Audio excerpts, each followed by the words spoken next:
Hello दोस्तों, नमस्ते, प्रणाम। मैं आपकी मंजू एक नई वीडियो में अपने ब्लॉग चैनल पर आप सभी का स्वागत करती हूं। आशा करती हूं आप लोग अपने घर में स्वस्थ, मस्त और सुरक्षित होंगे। खासकर इस समय में तो सावधान रहने की बहुत ही ज़रूरत है, क्योंकि भरोसा कहीं भी किसी का भी नहीं करना है। और इससे पहले मैं अपने सभी दर्शक भाई बहन से कहूँगी, जो मेरे चैनल पर पहली बार आते हैं, चैनल को सब्सक्राइब, वीडियो को लाइक शेयर जरूर कर देना, ताकि अच्छी जानकारी, अच्छी वीडियो या कथा कहानी या जो भी वीडियो आप मेरे चैनल के माध्यम से जो है देखना चाहते हैं, वो वीडियो आप तक पहुंच सके।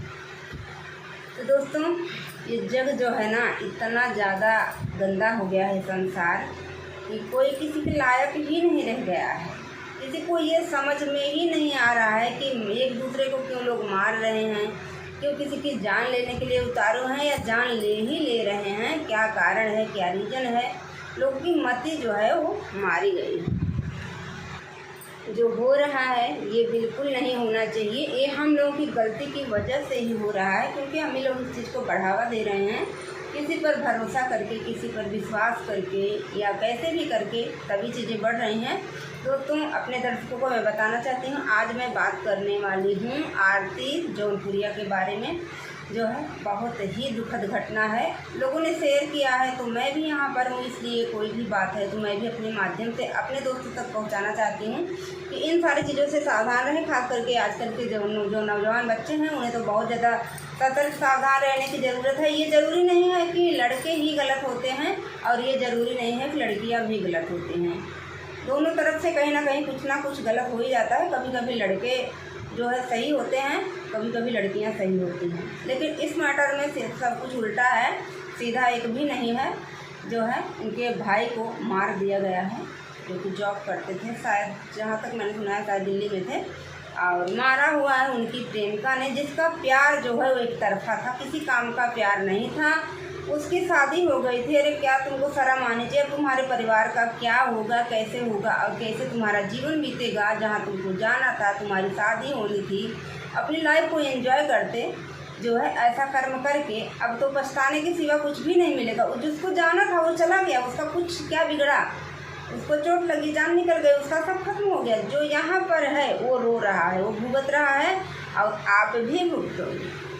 तो उनके भाई को जो है एक लड़की प्रेम करती थी और प्रेम के चक्कर में वो चाहती थी कि मुझसे शादी कर ले, लेकिन वो अच्छे इंसान थे और जो है उसकी सगाई हो चुकी थी, इसलिए उसे समझाते थे कि मेरा तुम्हारा कोई तालमेल नहीं है, तुम्हारे परिवार वाले जहाँ तुम्हारी शादी कर रहे हैं वहाँ जाओ, मेरे परिवार वाले जहाँ मेरी शादी कर रहे हैं। मतलब वो लड़का उससे प्यार नहीं करता था, इसलिए अगर करता होता, अगर उसके दिल में कोई इधर उधर की बात होती तो अपनी जान गंवाने से बेहतर है उसकी सगाई से, उसके परिवार वालों से, उसके सुख दुख से क्या मतलब है, उससे ही शादी कर लेता। लेकिन उसके दिल में कहीं भी उसके लिए प्यार नहीं था, इसलिए उसने हायर किया गुंडे बदमाश को, या कैसे हुआ, 4 लोगों ने मिल करके उनको मारा है और पीछे से सरिया से वार किया गया। उसके बाद मुँह से ब्लड आया, उसके बाद उनकी जान निकल जाती है, भाई के उनके। तो ये तमाम तरह की घटनाएं जो हमारे यहाँ हो रही हैं, इसको हम ही लोग बढ़ावा दे रहे हैं। कहीं ना कहीं उनको सावधान हो जाना चाहिए था इस टाइम में। जो है मान लीजिए ईश्वर की मर्जी एक अलग बात होती है, जो है जब ऐसा था, वो मान नहीं रही थी, समझा के थक चुके थे भैया जी, शाहिद शायद नाम था, जो है तो समझा के थक चुके थे। उन्हें कुछ दिन के लिए अपने गांव आ जाना चाहिए था, उसकी शादी हो जाती, फिर जाते कहीं रूम वगैरह चेंज कर देते, उसका आता पता ख़त्म हो जाता, वो अपनी जगह पर हो जाती, अपनी जगह पर। लेकिन जब बात बिगड़ना है तो लोगों के दिमाग में नहीं आता है कि ये चीज़ ऐसे ही सुधर जाएगी। और कुछ लोगों से राय मशविरा लेते, कुछ लोगों से सलाह लेते कि ऐसा ऐसा सिस्टम है, मैं इस चीज़ को नहीं चाहता हूँ, तो कुछ लोग सलाह भी देते भैया वहाँ से रूम चेंज कर दीजिए या घर आ जाइए कुछ दिनों के लिए, शादी ब्याह हो जाएगा, वो भी अपने परिवार के प्यार में हो जाएगी, फिर आपका पीछा छोड़ देगी। लेकिन ऐसा नहीं हुआ इस केस में, उनकी जान चली गई है। तो मैं आज के सभी अपने भाई बहनों, अपने बेटों से, जो भी मेरे बेटे की उम्र के हैं, जो 18-20 साल के हैं, जो 25 साल के हैं, 24-25 में 28 तक में शादियाँ हो रही हैं आजकल, तो बच्चे पढ़ाई लिखाई करने के लिए बाहर जा रहे हैं, चाहे इलाहाबाद हो, चाहे लखनऊ हो, चाहे जहाँ भी हो। तो कुछ बच्चे हैं मार झगड़े में फंस जा रहे हैं, कुछ बच्चे प्यार मोहब्बत के चक्कर में फंस जा रहे हैं। 100 में 10 ही 5 हैं जो सक्सेसफुल होकर निकल रहे हैं, अपने माता पिता का नाम बढ़ा रहे हैं। तो वहाँ पर वो बच्चा जॉब करता था और उसके साथ ऐसा कुछ घटना हुआ। इसी बात पर मैं जो है, मेरा चैनल तब नहीं था, मेरे गांव के एक केवट की सच्ची घटना मैं बता रही हूँ। पढ़ाई करता था सुल्तानपुर में और जो रूम लिया था वो मुसलमान का रूम था। उसको उसकी लड़की से दोनों का चक्कर था, प्रेम था, लेकिन उसके लड़की के परिवार वालों को मंजूर नहीं था। अपनी इज्जत बचाने के चक्कर में लड़के को मार करके उसी के रूम में पंखे पे लटका दिया। बहुत दुखद घटना थी। उस टाइम मैं अपने मायके में ही थी, बहुत ज़्यादा लोग मतलब परेशान थे। लेकिन क्या हुआ, जो जाना, जो चला गया, मतलब जो चला गया वापस नहीं आएगा। जो है उसके लिए ये चीज़ें फैलाई जा रही हैं, न्यूज़ वाले शेयर कर रहे हैं, यूट्यूब वाले भाई बहन शेयर कर रहे हैं, ताकि जो लोग बच्चे पढ़े वो तो सावधान हो जाएं इन सब चीज़ों से बचने के लिए। अभी जस्ट मैंने एक वीडियो देखा है, पता नहीं कहाँ का था, ये तो मुझे याद नहीं है। अब 2 से 3 साल के रिलेशनशिप में रह करके 2-2, 3-3 बार लड़की ने अबॉर्शन करवाया। उसके बाद वो बंदा शादी से मुकर रहा था। अब उसका वहाँ पर ये चीज़ दिखाया गया कि प्राइवेट पार्ट ही काट दिया। लो भैया मज़े करो, मज़े करो। अब क्या करना है आपको, ज़िंदगी जीते जी आप मौत से बदतर ज़िंदगी जियोगे। तो कई सारे ऐसे मामले, ऐसे केस हैं जो कि यूट्यूब पर अक्सर आते रहते हैं और हमारे गांव आसपास में या ज़िला में कहीं ना कहीं कुछ न कुछ घटनाएं घटित होती रहती हैं। तो ज़्यादातर लोग उसे इसलिए शेयर करते हैं, व्यूज और पैसा कमाने का किसी का कोई उद्देश्य नहीं रहता है।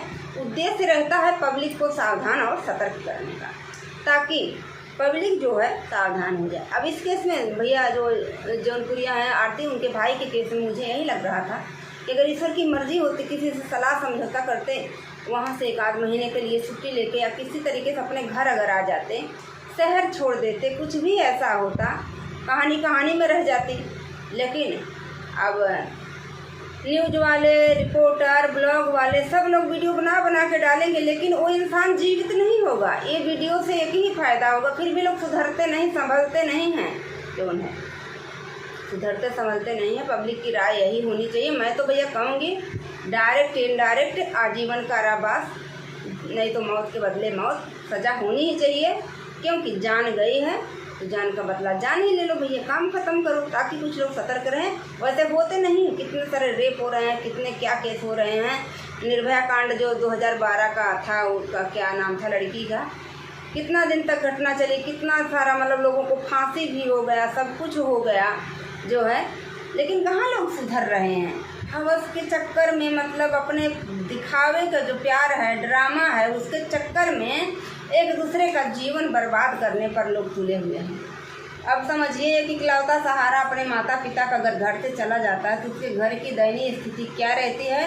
और आरती सिस्टर का भी शादी हुआ था, वहाँ से भी उनका रिलेशनशिप सही नहीं था, तो अपने मायके में ही रह रही हैं, जितना मुझे जानकारी है। अगर कहीं छूट रहा है मुझसे तो आप लोग जो है न्यूज़ चैनल पे सर्च कर लीजिएगा, या उनका तो सारे आ ही जाते हैं। मतलब सभी लोग वीडियो डालने ही लगते हैं ना अपनी अपनी तरफ से, कि पब्लिक मेरे कुछ माध्यम से कुछ लोगों को पता चले, कुछ मेरे लोगों को पता चले।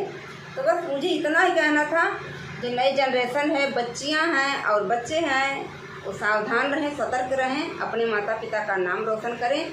शादी विवाह करके तो ये हैप्पी लाइफ हमेशा के लिए जीना है, उसके लिए आपको सेटल होना पड़ेगा, आपको कमाना पड़ेगा, मेहनत करना पड़ेगा।